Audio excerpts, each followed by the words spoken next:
बाबा आठा दिवसा गुरुवारी भक्त करीती वारी प्रभु पद पावया भव भय निवारी भय निवारी आरती साई बाबा माझा निज द्रव्य ठेवा तव चरण रज सेवा मागणे हेची आता तुम्हा देवाधिदेवा देवाधिदेवा आरती साई बाबा इच्छित दिन चातक निर्मल तोय निज सुख पाजावे माधवाया सांभाळ आपुली भाग आपुली भाग आरती साई बाबा सौख्य दातार जीवा चरण रजातली यावा दासा विसावा भक्ता विसावा आरती साई बाबा शिर्डी माझे पंढरपूर साई बाबा रमावर बाबा रमावर साई बाबा रमावर शुद्ध भक्ती चंद्रभागा भाव पुंडलिक जागा पुंडलिक जागा भाव पुंडलिक जागा राहू राहू अवघे जन करू बाबांसी वंदन साईंसी वंदन करू बाबांसी वंदन जणू मने बाबा साई धाव पाव माझे आई पाव माझे आई धाव पाव माझे आई घालील लोटांगण वंदीन चरण डोळ्यानी पाहिन रूप तुझे प्रेमे आलिंगेन आनंद पूजिन भावे वाळीन म्हणे नाम त्वमेव माता पिता त्वमेव त्वमेव बन्धुश्च सखा त्वमेव त्वमेव विद्या दरुणं त्वमेव त्वमेव सर्वं मम देव देव कायेन वाचा मनसेन्द्रियेण वा बुद्ध्यात्मना वा प्रकृतिस्वभाव करोमि यद्यत् सकलं परस्मै नारायणायति समर्पयामि अच्युतं केशवं राम नारायणं कृष्णदामोदरं वासुदेवं हरि श्रीधरं माधवं गोपिका वल्लभं जानकीनायकं रामचन्द्रं भजे हरे राम राम राम हरे हरे हरे कृष्ण कृष्ण कृष्ण हरे हरे श्री गुरुदेव दत्त अनंता तुला ते कसे रे स्तवावे अनंता तुला ते कसे रे नमावे अनंत मुखांचा शिने शेष गाथा नमस्कार साष्टांग श्री साईनाथा स्मरावे मनी त्वत्पदानित्य भावे पुरावे तरी भक्तीसाठी स्वभावे करावे जगातारुणी मायदाता नमस्कार साष्टांग श्री साईनाथा वसे जो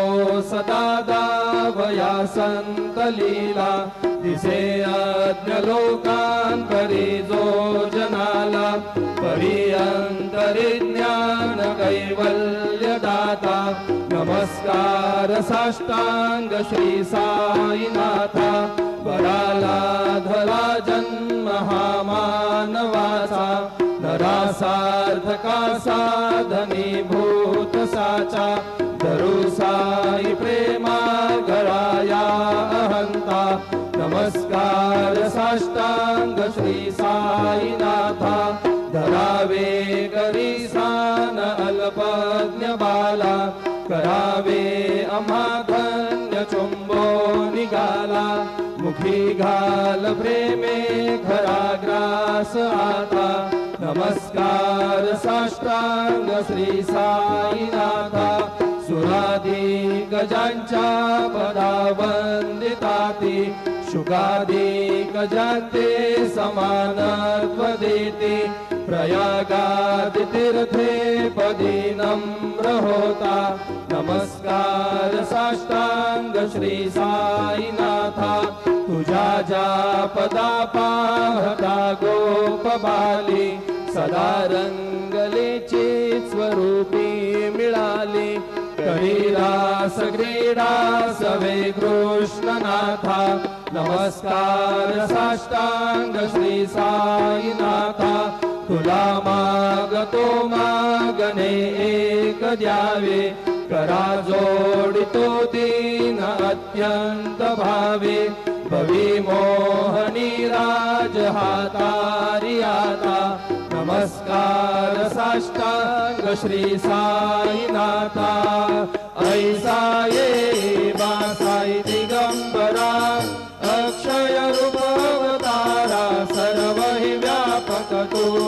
श्रुतिसारा अनुसया त्रिकुमारा बाबा ये बा काशी स्नान जप प्रतिदिवशी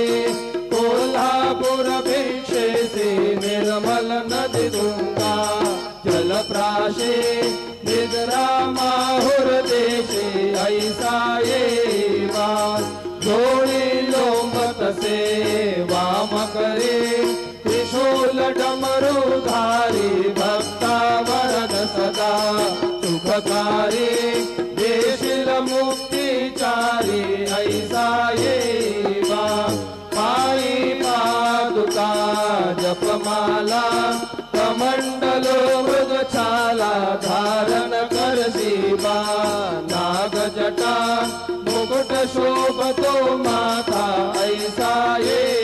बा तत्पर तुझाया जे ध्यानी अक्षय ज्ञानचे सदनी लक्ष्मी वास करी दिन रजनी राक्षसी संकट वारुणी ऐसा ये बा या परिध्यान तुझे गुरुराया दृश्य करी नयनाया पूर्णानंद सुते ही गाया लाविसी हरि गुण गाया ऐसा ये बा साई दिगंबरा अक्षय रूप अवतारा सर्व हि व्यापक तू श्रुतिसारा अनुसया त्रिकुमारा बाबा ये बा सदा सत्स्वरूपं चिदानन्दकन्दं जगत्सम्भवस्थान संहार हेतुं स्वभक्तेच्छया मानुषं दर्शयन्तं नमामीश्वरं सद्गुरुं साईनाथं भवध्वान्तविध्वं समार्तण्डमीड्यं मनोवागतीतं मुनिर्ध्यानगम्यं जगद्व्यापकं निर्मलं निर्गुणत्वा नमामीश्वरं सद्गुरुं साईनाथं भवान् बोधिमग्नार्दिताना जनाना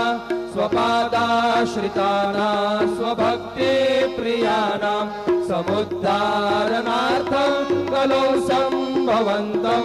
नमामीश्वरं सद्गुरुं साईनाथं सदा निम्बवृक्षस्य मूलाधिवासा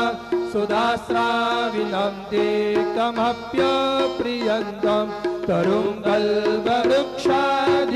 साधयन्तं नमामीश्वरं सद्गुरुं साईनाथं सदा कल्पवृक्षस्य तस्यादिमूले भवद्भावबुद्ध्या सपर्यादिसेवां ऋणान् दुर्वतां भुक्तिमुक्तिप्रदन्तं नमामीश्वरं सद्गुरुं साईनाथम् अनेकाश्रुतातर्क्यलीला विलासे समावेशकृतेशान भास्वत्प्रभावम् अहं भावहीनं प्रसन्नात्मभावं नमामीश्वरं सद्गुरुं साईनाथं सदा विश्रमाराममेवाभिरामं सदा सजनैः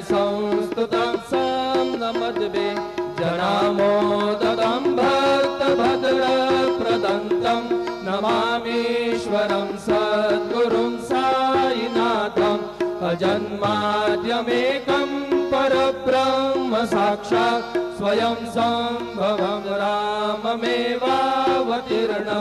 भवद्दर्शनासं पुनीताः प्रभोऽहं नमामीश्वरं सद्गुरुं साईनाथं।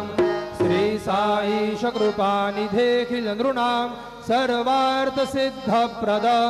युष्मत्पादरज प्रभावमतुलं धातापि वक्ता क्षमः सद्भक्त्या शरणं कृताञ्जलिपुट सम्प्रापितोऽस्मिन् प्रभो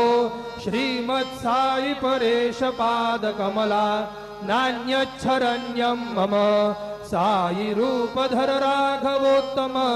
भक्तकाम विबुधद्रुमं प्रभो माययोपहत चित्तशुद्धये चिन्तयाम्यहमर्निशं मुदा शरत्सुधांशु प्रतिमं प्रकाश कृपातपत्रं तव साईनाथ त्वदीयपादाब्जसमाश्रितानां स्वच्छाययातापमपाकरोतु उपासनादैवत साईनाथ स्तवैर्मयोपासनिनास्तुतस्त्वं रमे मनोन्मे तव पादयुग्मे भृङ्गो यथाब्जे मकरन्दलुब्धः अनेकजन्मार्जितपापसंक्षयो भवेद्भवत्पादसरोजदर्शनात् क्षमस्व सर्वानपराधपुञ्जकान् प्रसीद साई सद्गुरुदयानिधे। श्री साईनाथ चरणामृतपूतचित्तास् सत्पादसेवनरता सततं च भक्त्या संसारजन्यदुरितौ धवनिर्गतास्ते कैवल्यधाम परमं समवाप्नुवन्ति। स्तोत्रमेतत्पठेत् भक्त्या यो नरस्तन्मना सदा सद्गुरु साईनाथस्य कृपापात्रं भवेत् ध्रुवं। रुसो मम प्रियाम्बिका मझवरी पिता हि रुसो रुसो मम प्रियांगना प्रियसुतात्मजा हि रुसो रुसो भगिनी बन्धुहि श्वशुर सासुबाई रुसो न दत्त गुरु साई मा मझवरी कधीहि रुसो रुसो न सुनबाई त्या मजन भ्रातृजाया पुसो पुसो न प्रिय सोय रे प्रिय सगे न ज्ञाति पुसो पुसो सुहृदना सखा स्वजननाथ बंधु पुसो परी न गुरु साई मा मजवरी कधीहि रुसो पुसो न बला मूले तरुण वृद्धहीना पुसो पुसो न गुरुधा कुटे मजन थोर साने पुसो पुसो न च भले बुरे सुजन साधुहीना पुसो परी न गुरु साई मा मजवरी कधीहि रुसो रुसो चतुरतत्त्वविद् विबुध प्राज्ञ ज्ञानी रुसो रुसो हि विदुषी श्रिया कुशल पंडिता हि रुसो रुसो महीपति यति भजगतापसी हि रुसो न दत्त गुरु साई मा मजवरी कधीहि रुसो रुसो कवि ऋषि मुनि अनघ सिद्ध योगी रुसो रुसो हि गृह देवता निकुल ग्राम देवी रुसो रुसो खल पिशाच हि मलिन डाकिनी हि रुसो न दत्त गुरु साई मा मजवरी कधीहि रुसो रुसो मृग खग कृमि अखिल जीव जंतु रुसो रुसो विटप प्रसरा अचल आप गाभी रुसो रुसो खपवनाग्निवा अवनि पंचतत्वे रुसो न दत्त गुरु साईमा मजबरी कधीही रुसो रुसो विमल किन्नरा अमल यक्षिणी रुसो रुसो शशिखगादिः गगनितारकाहि रुसो रुसो अमर राजहि अदय धर्मराजा रुसो न दत्त गुरु साईमा मजवरी गधीहि रुसो रुसो मन सरस्वती चपल चित्त तेहि रुसो रुसो वपुदिशाखिला कठिन काल तोहि रुसो रुसो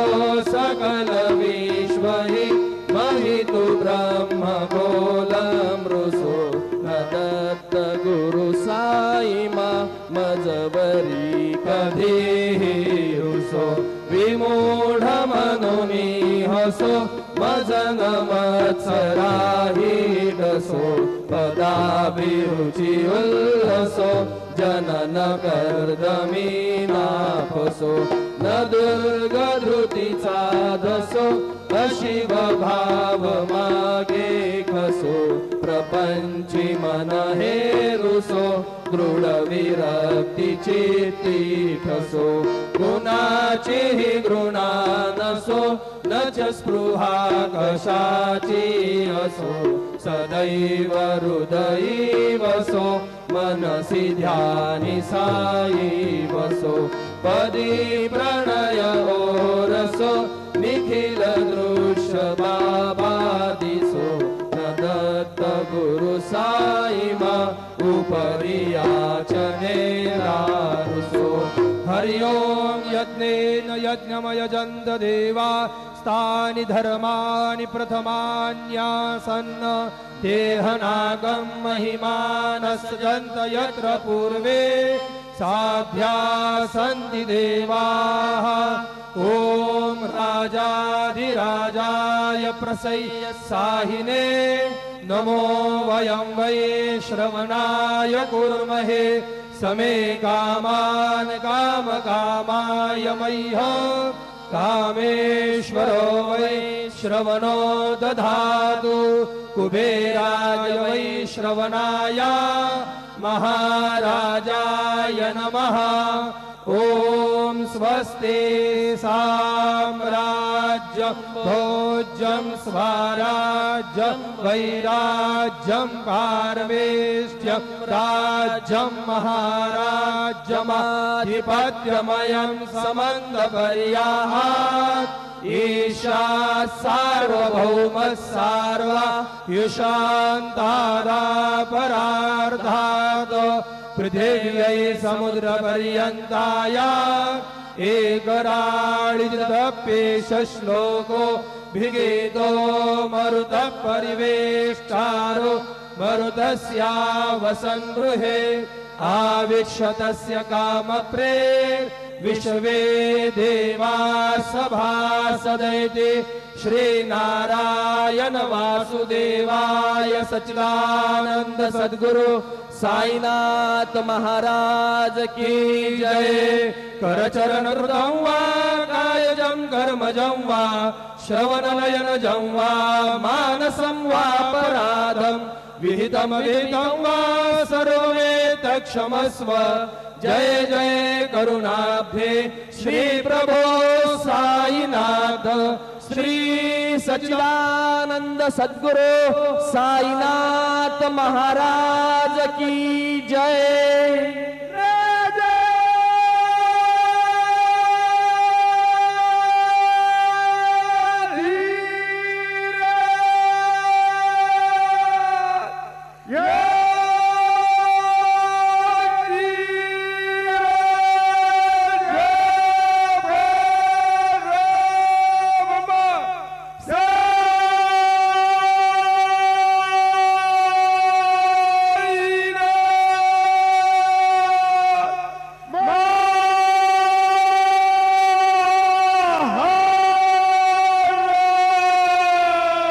श्री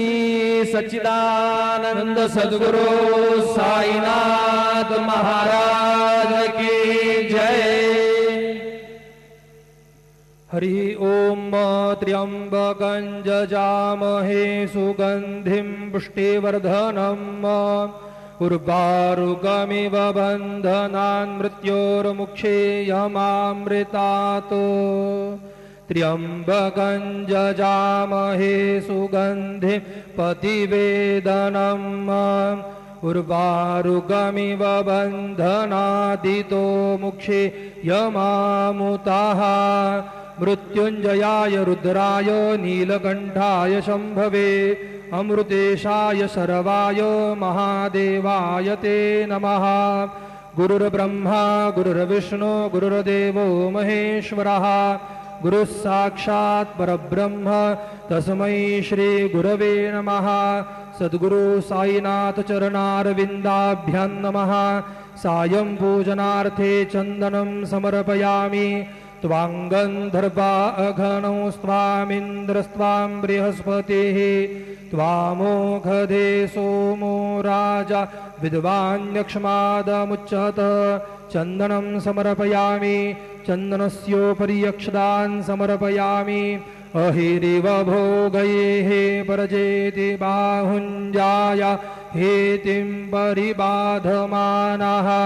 हस्तघ्नो विश्वाभयोनान् विद्वान् पुमान् पुमाग्गुसं परिपातु विश्वतः।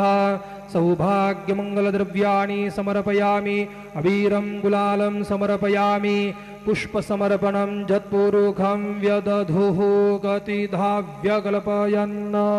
मुखं किमस्यासीत् किं बाहु किमूरुपादा उच्येते। ऋतुकालोद्भवति पुष्पाणि समर्पयामि। सायंकाले उपहार नैवेद्यं निवेदयामि।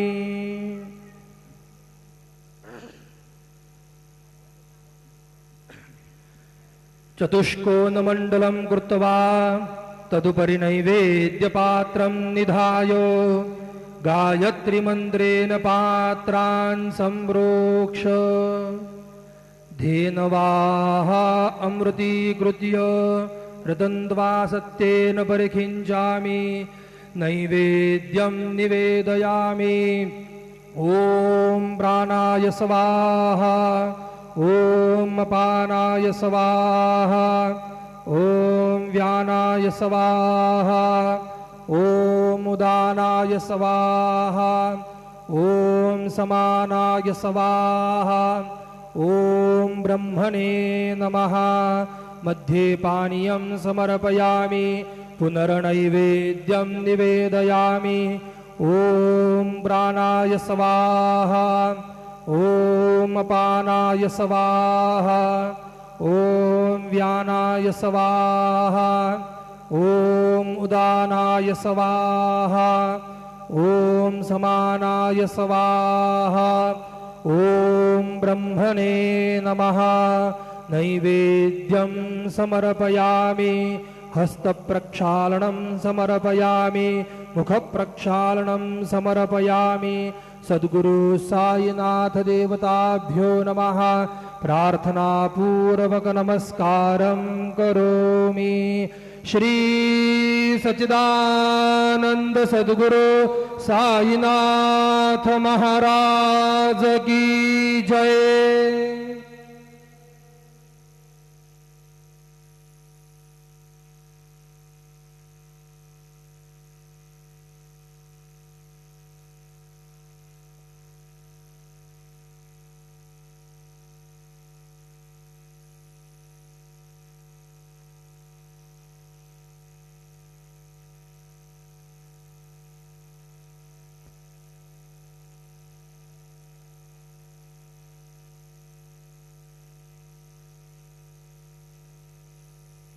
ओम साईराम।